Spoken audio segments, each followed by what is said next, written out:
Brian, but also I got an email from my friend Chad. You know our buddy Chad over in West Virginia, the world's foremost blind vendor. You remember we've had discussions He's been about ripping off blind people for years. Oh, here, let me sell you this $10,000 watch. It's nothing. No, quit. No, He steals from the blind. You've misrepresented. You've got it backwards again. He is a blind person stealing from people with sight. Get it straight. He's actually a blind vendor. He's not vending to the blind. He's a blind person that's vending. So all the money that he steals, it comes from the people with eyes that ought to know better. Sounds like it could be an undercover cop. Don't impugn his intent. That's not why he wears that raincoat. But that's sounds like an undercover cop. That's why he's selling all the. Why is that blind person selling all these things? It doesn't even make. How's he driving? Well, it doesn't make sense. Well, remember we've started having fun with that and taking the piss, as they say across the pond, out of what we thought was the funniness of Chad or any other blind people driving up and down the interstate there, attending to his various vending machines, and that's what he wanted to let us know about. Do you know, Brian, that is in many places and oft times, and for some individuals, it is possible for a blind person, a legally blind person, to get a license to drive. Did you know this? I did not. I mean, well, again, when you say legally blind, is that George Weingroff? You know what I mean? Like, what? Like, is it someone who just can't see at all? Like, well, I mean, but what did you shadow George Weingroff around to see how many things he bumped into? No. Know whether he ought to be fucking driving or not? What did you think? You were around him. You were around him enough. Should he have been driving? I was around him. I think his brother Eric, that was the referee, was blinder. He didn't see anything. It did tickle. When Bobby Eaton of Eric was so green, Bobby Eaton was calling a spot one time, and the guy he was working with had the guy in a headlock. And he asked the guy, he said, "Can you leapfrog?" And Eric, the referee, is standing over next to him. And he thought he was talking to him because Bobby wasn't looking at the guy directly in his face. And he just looked at Bobby and said, "I think so." Anyway, back to Chad now. Yeah. Chad is on the docket here. He mentions there are more blind people driving than you think. Bioptic correction is allowed in many states for this type of corrective lens. It's allowed in Kentucky, but not New Jersey, although there is a conflict on that data. Some sites say yes, others no. So, Brian, you got a 50-50 shot maybe of getting out on the parkway with somebody. Some say, "Are you blind, you son of a bitch?" Well, yeah, he is. But anyway, basically, and without going into a doctoral dissertation on the subject, bioptics are a pair of glasses with a micro-sized telescope set in the lens of the stronger of the two eyes. A legally blind person whose best correction with standard glasses is 2200, with bioptics gets it down to 2060 and can get a license.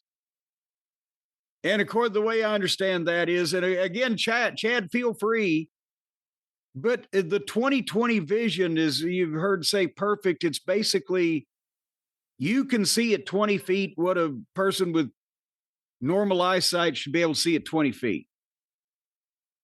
Is kind of the scale there in layman's terms. Even if I do never get laid. This guy's sounding less blind by the second. Well, no, he still doesn't drive. He's mentioned that before. He sent me an email saying that he did have a bit of a giggle fest about the two of us imagining him driving up and down to his locations. He's not one of the people that is doing that. But who was it one time? But it's possible. Well, I think we talked about it years ago, the idea that Stevie Wonder isn't really blind. And who was it? There was some celebrity that was like, yeah, one time we were at Stevie's house listening to music in the car. I think it was Lionel Richie. And he's like, yeah, Stevie just put the car in reverse and started driving. You know, just all of a sudden he's driving. And then you hear from other people, they're like, yeah, I was next to him. I'm pretty sure it was almost like he could see me. But he can't. He's Stevie Wonder. So I wonder, though, with the driving, the self-driving cars like Teslas, even though they may decapitate some, does that change the way, I mean, maybe not now, but I guess in the future, will it change the way that licensing works for now wait a minute. seeing impaired people? We've already had the discussion that I would shit myself and die of a heart attack within seconds of being inside a self-driving car. You have eyes. It gives me serious anxiety to be in a car with somebody else driving it that can see and is human, right? So I can't imagine the thought of me being on the road and not freaking out when there's the potential of a self-driving car with a blind person inside of it coming in the other direction to me. How about this? This could work really well for the YouTube channel if you would actually try it. And we'll get like a location that's safe, that's like open road, but there's not a lot, like an old country road. There won't be a lot of people there. You just have to go like 50 yards down the road with a blind person driving. You can sit in the passenger seat or the back. 50 yards in the car with a blind person driving, not self-driving, but they're driving. Wait a minute, 50 yards though, in the course of the distance of driving in a regular car or vehicle or some description is pretty. If you were pointed straight, pretty much. Yeah, maybe 50 yards wasn't the best idea. Yeah, maybe that wasn't a bad. Yeah, so I'll take that. You'll do it? You'd have to fuck it up on purpose. Would you do 100 yards? Now you're pushing your luck there, pal. It's your luck I'm really pushing, not my own. Yeah, you're pushing my fucking health. And maybe I'll as Mama Cornette used to say, how about we don't and say we did? All right, well, this is your country. But road. I got Remoulade, and you got the show, baby. Oh, great. Well, that was the update on blind people on the road. And of course, this has been an ongoing series. We may spin it off into a brand new podcast. Stay tuned for that. Jim, what's going on at Cornette's Collectibles? Well, as a matter of fact, this is a good time to bring it up. I was crowing on the last episode of one of the programs that we did that I just handed off the less a couple of hundred packages to Hotchkiss, and we're all caught up. So order with impunity. And unfortunately, the fellow known as Hotchkiss Featherbottom, who's a heck of a guy named Jason Lindsay, who has been all kinds of help to me and you guys in getting you stuff that you order a lot quicker than I used to by myself. His mother is really sick. And for the next week or two, nothing's probably going to get mailed out. Some of the packages that I've handed off may actually have gone. But if not, I've told him that his family is more important.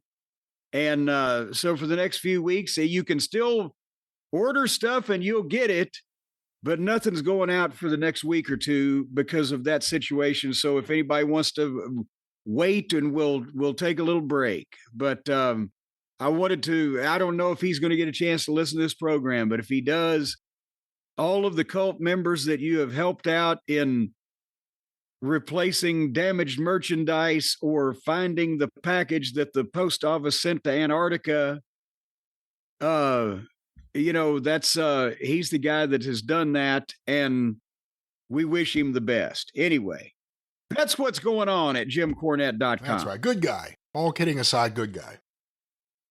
So what's going on with you, Brian? It's the Hotchkiss persona that I have a problem with, but the man behind the mask is a good man. You know what? Now, did you hear that they would allow him to cross state lines only if he wears that mask? Again, let's not make jokes like that. We're saying nice things about the guy. Why do you always have to end everything with like, all right, let's go into the gutter and just kick him a few times? Well, because it was there. And that's the thing, that he had made certain settlements in order to get back in the state.